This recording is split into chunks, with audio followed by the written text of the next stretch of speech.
Jesus freak here, and I just thought I'd mention this, as some people might think that because I come from one perspective, that perspective is exactly what I believe, and that's not necessarily true. I understand that many people who are interested in my more religiously oriented videos are going to be of a Reformed Baptist persuasion, and I'm not. I was raised by United Methodists. I had a couple United Methodist preachers in my close family. I'm basically a PK, preacher's kid, but it doesn't mean that I'm exactly a United Methodist in everything I believe. Yes, I go to a United Methodist church.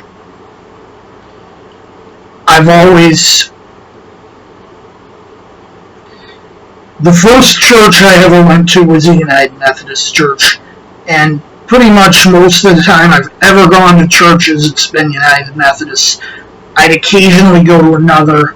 If there was some event or something, I might go to that church.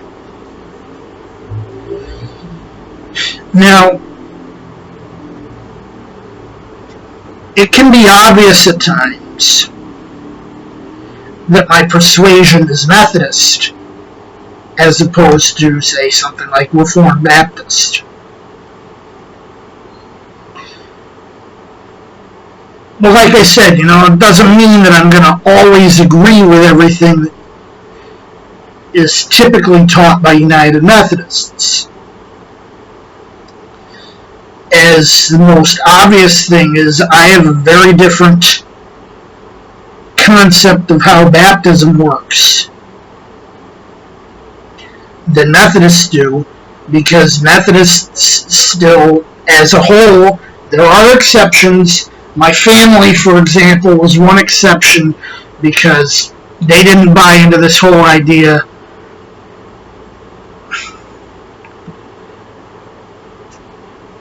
They inherited their concepts on baptism from the Anglicans, and the Anglicans inherited from the Catholics. So, yeah, they're baby sprinklers. I'm not. None of my family. My uncle, my whole family didn't buy into this stuff.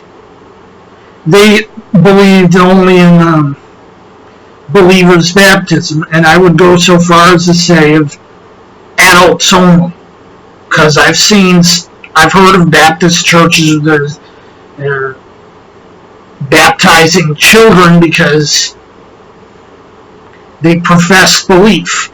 Yeah, you're 8, you're 6, you're 3. What are you going to know about what you're saying? You're just repeating what you're told. Maybe when you're 18 or 21, you'll understand it. You shouldn't be baptized before that, I don't think. And that's the big difference between me and a lot of other Christians.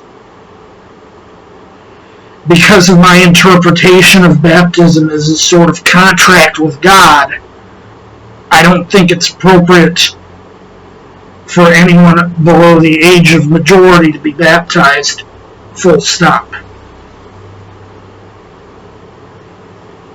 You see, while I take tradition into consideration where there might not necessarily be any other guide, so to speak,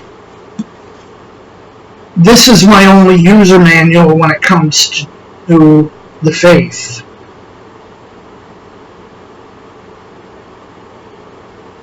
As I believe this is just the way it should be when it comes to matters of the faith. that this should be first and foremost, and anything else is just, filling whatever holes it may leave.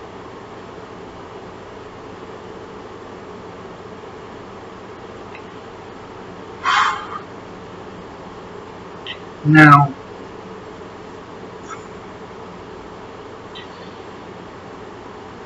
obviously,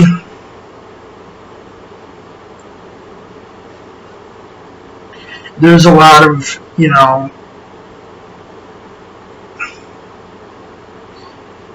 Calvinists bashing Arminians, Arminians bashing Calvinists,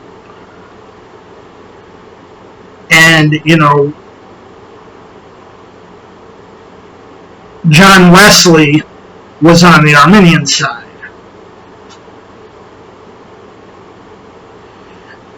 There have always been, from the very beginning of Methodism, both Calvinist and Arminian Methodists. I've mentioned before, they say history is written by the victors, and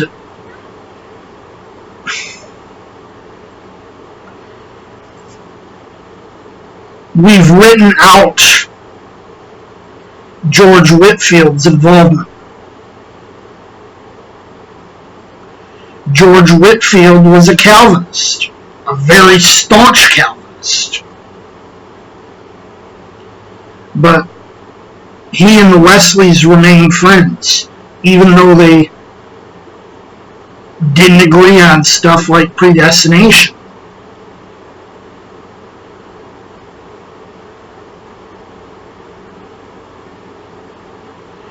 Which honestly,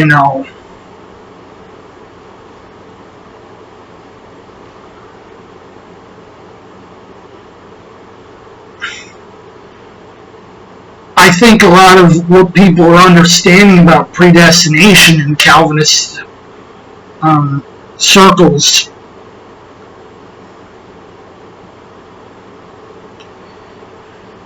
the idea that, we're all just automata.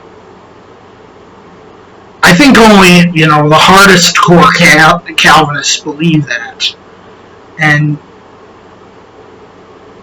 that if you really probe deep into things, there's not really that much of a difference between what your usual 4-point Calvinists believe and what Arminians believe.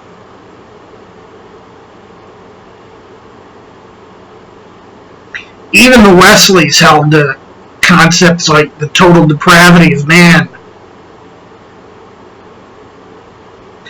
and that no one could come to God without God's initial prodding, I guess you could say. The main differences are mostly semantic.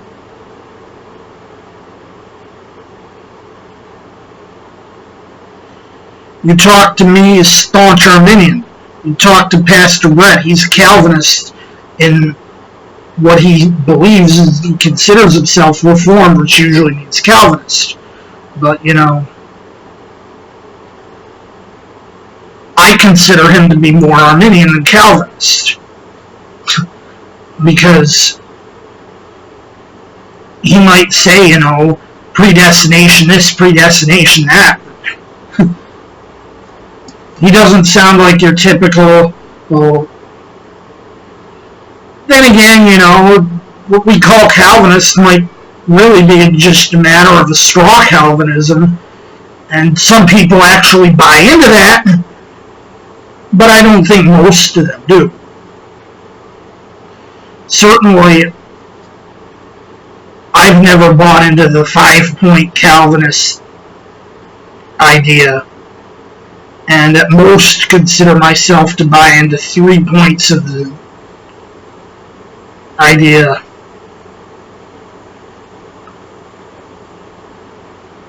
But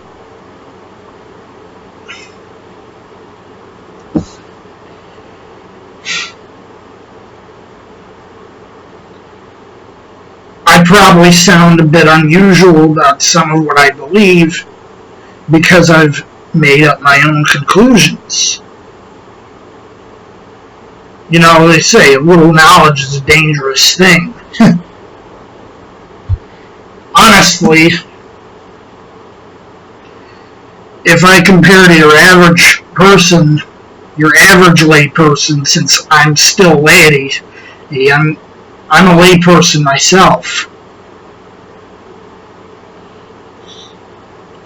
I'm not actually a pastor or anything. You know, I probably know a lot more about this than your average lay person, but I'm in a bit of a different situation. Because your average lay person hasn't studied as deep into the Word probably as I have. But I think most people aren't interested in it. They have their Word in English. They have their King James Version, or younger ones probably have their New International Version. I've mentioned that I tend to prefer to the King James Version more, or as a matter of tradition, although honestly my favorite version is Revised Standard. But I use the King James Version out of respect to tradition. The King James Version comes from our tradition, and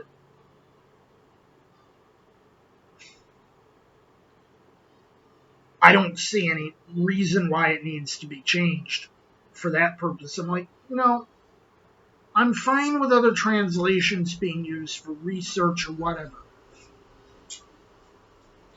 But if I had my choice, the version that'd be in all the pews, the version that'd be preached from the pulpit, would be the King James.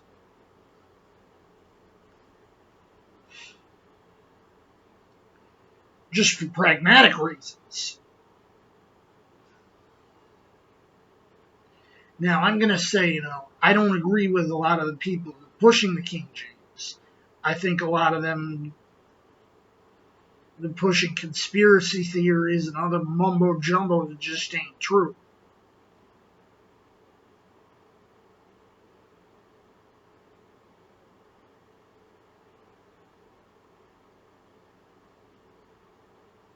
Like I've mentioned before, I think Jack Chick tracts are poisonous.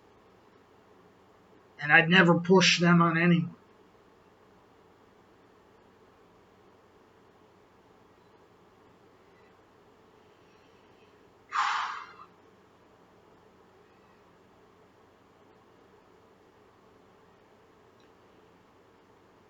Like I said,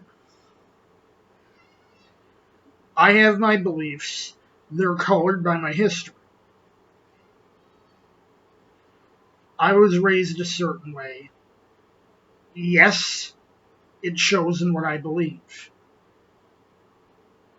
But overall, if I'm going to say, I believe this, I believe that, and I got to justify it, as far as, interpretation of the Bible goes, I do my own interpretation. I look to other places for advice, but I make the final call by my own understanding of. I dig in, and yes, I rely on other languages than English. I don't understand Hebrew or Greek. I rely on Latin to get myself as close as I can, because at least to some degree I can understand that. I have several Spanish Bibles if I need a different perspective.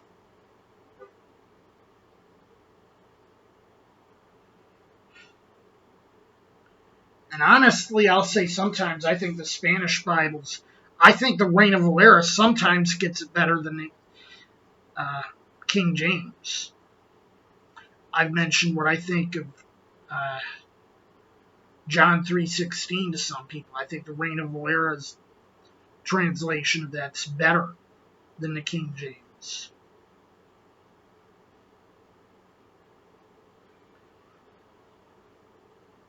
I stand by what I believe because I believe that I've built my understanding on a solid foundation.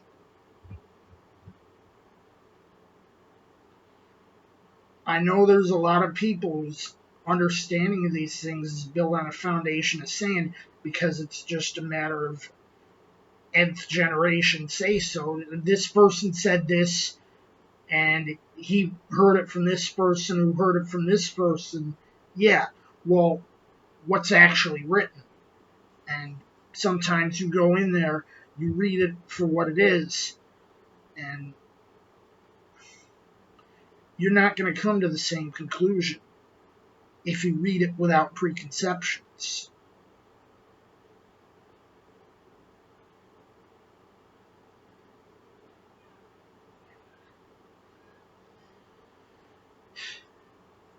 And you should read it without preconceptions. There's a lot of passages that people for centuries, millennia have said, this passage means this, and it doesn't.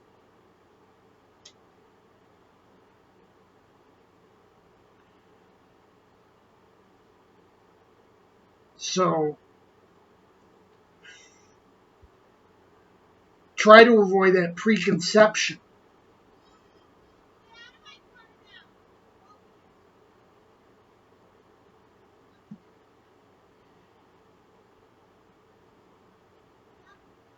I'm going to say again, I believe that when it comes to Christianity, the only manual one should be using is right here.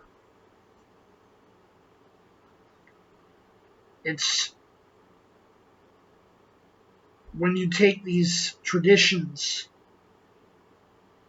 to be of equal value to the word and not subordinate to it that you get in all sorts of trouble.